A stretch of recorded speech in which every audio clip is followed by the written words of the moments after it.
welcome back. I know it's been a few weeks since I last posted, apologies for that. But it's just been finished of the first buy round of the year, and to be honest, I did okay, but I am falling back. I have lost a lot of positions over the last 3 weeks due to injuries, probably the bad picks and not having certain players. So let's have a look how we fared in round 12, the first week of the buy rounds. I scored 1,962, which was in the top 10%, and my season rank is now 1,395. Now, 3 or 4 weeks ago, I was in the top 500, so I've nearly lost 1,000 spots. Can't be good.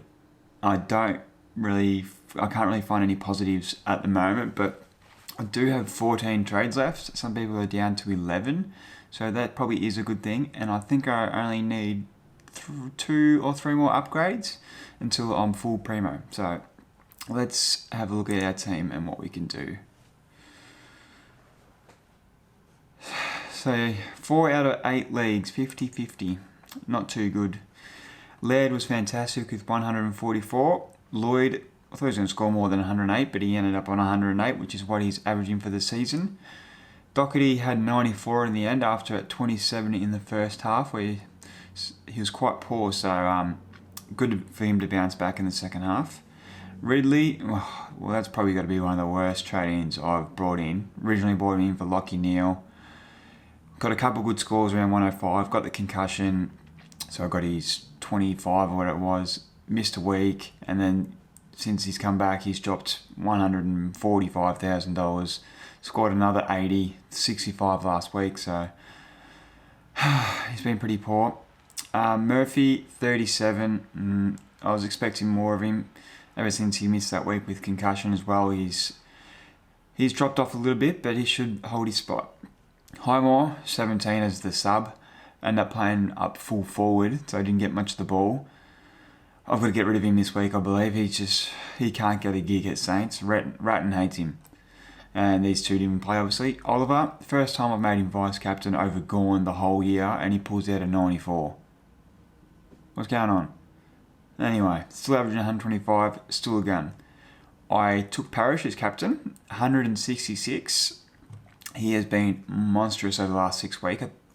I think he's been averaging around 142 or something like that. So he was a good trade in. It was out of Parrish and Steele who I traded in.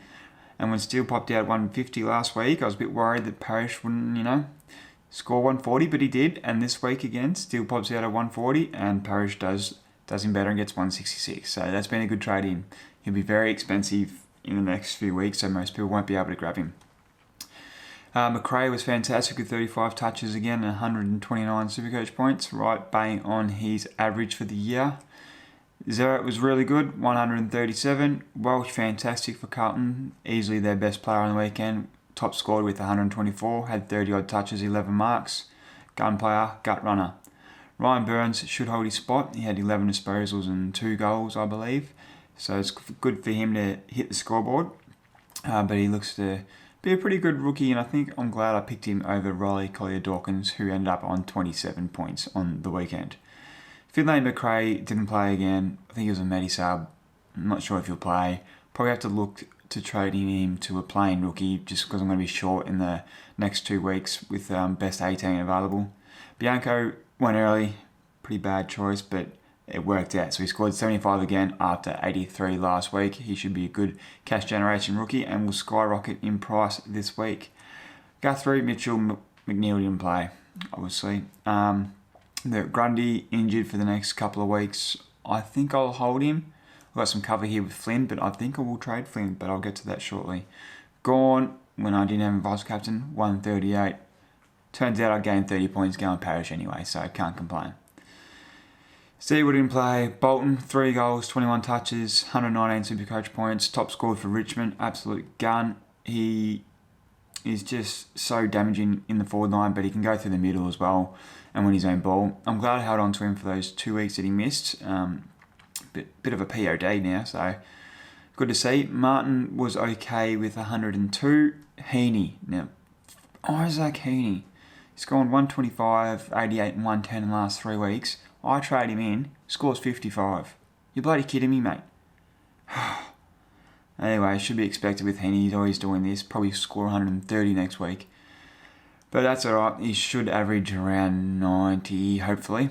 Poulter's been one of the better rookies of the year. He's up to $300,000. Scored another 89. You beauty, averaging 72. So we'll hold him longer. Waterman kicked a couple goals, one late, which probably boosted his score. Scored 57. Has a bye this week, but should hold his spot for round 14. And Impey and Madden didn't play. Madden should come back for Ryan Lester, who did his hamstring, I believe. So hopefully that opens up a spot for him, because I went Madden over Waitman, and Waitman just scored 80 on the weekend. So let's hope Madden comes back. But if we look at our round 13 buys here, so we've got to bring Stewart on for Highmore. I'm not sure what I'm going to do with Cozzy. We'll put him on for Ridley.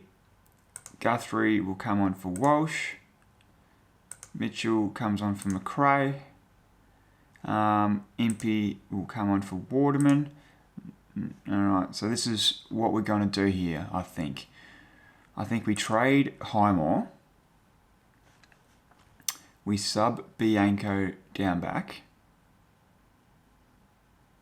I think. No. We trade McNeil as well. And we also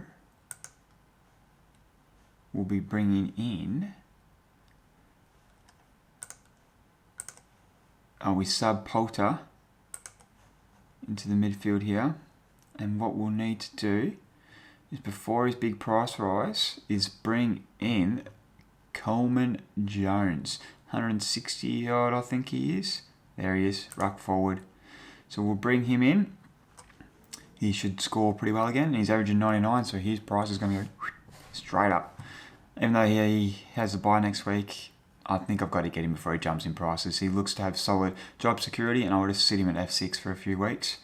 I'm going to get rid of Flynn as well. Stuff Flynn. And we are going to bring in the man himself, wherever he is, Ned Reeves. Ned Reeves, where are you, sir?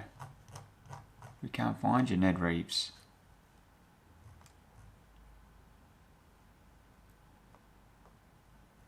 How expensive is this, bro? Well, it's got to be a defender anyway, so we'll go highest price, 3 round average. We'll see who's on top here. We're going to bring in the man himself, Lockie Whitfield. Thank you. And then we bring in our ruck. We'll go back to lowest price. This is where Reeves should be. And Reeves is there, 123,000. Beautiful. Complete trades. Let's see how many that gets us for this week. Show buys, round 13. Alright, Whitfield comes on for the doctor. So we should... Still got Cozzy, unfortunately, but obviously you can see here that our defensive 6 is now set for the year. We've got Laird, Lloyd, Stewart, Whitfield, Doherty, Ridley. We'll have Murphy on the bench. Not sure what I'll do with Cozzy. Maybe Max Holmes, maybe? But we'll see what we've got here now. So we've got Oliver, Guthrie, Mitchell, Bianco. Hopefully McRae gets a gig, but I don't think he will. Burns and Poulter. So we'll bring Poulter on there. So we only need one more position in the midfield to be set there. But we've got Bianco and Poulter who are taking that position at the moment. If they keep popping out 75s, then I'm pretty happy with that for now. Grundy won't play, so Reeves comes on for Grundy. And we've got 6 in the forward line here. So that's one player from being set, which will probably be a Waterman trade to maybe Dangerfield in round 15 when he's back. So Dangerfield will be my last upgrade here. So it looks to me that we've got 6 here, 8, 10, probably 12 here, no McRae, 14, and then we've got 6 here. So we've got 20 players. Beautiful. We've still got one trade left. The only problem is for the week after, we should have 3, 5, 8, 10, 11, 12, 13, 14, 15, 16. It's not too bad. But there's not much I can really do there. I might have to trade McRae to get that extra score. Besides that, there's not much else I really want to do that week. Unless Burns tops out and he goes, and that gets me 18 players on field. But I've got $58,000 remaining, 11 trades, and I've still got one here. So We'll clear the buys. I'm not sure if Max Holmes is a defensive rookie or not, but his job security is probably not too solid, to be honest. But as you can see, Cozzy's pretty much topped out, so I'll be looking to move him on as quickly as possible. But if we can just find Max Holmes here, if he is in the back line, which I don't think he is, but no, he's not. That's alright. So we'll just cancel that trade, but that's pretty much it. So we'll have 20 players this week. We've currently got 16 the week after, but we might be able to do a few rookie corrections and maybe sideways trade a premium. No, it's not ideal, but if we have to, we may do, just to get the 18 on field. Because it looks like to me, if I don't make any ground this week, then I'm going to keep falling back.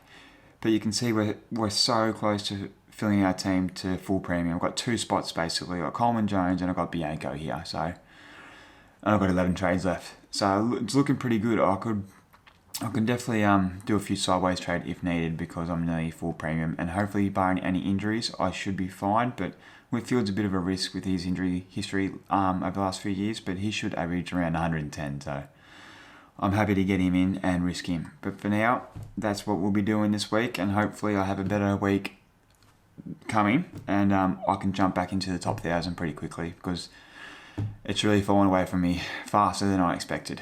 But oh well, which is all we can do for now. Thanks for watching, and we'll see you in the next video. Cheers.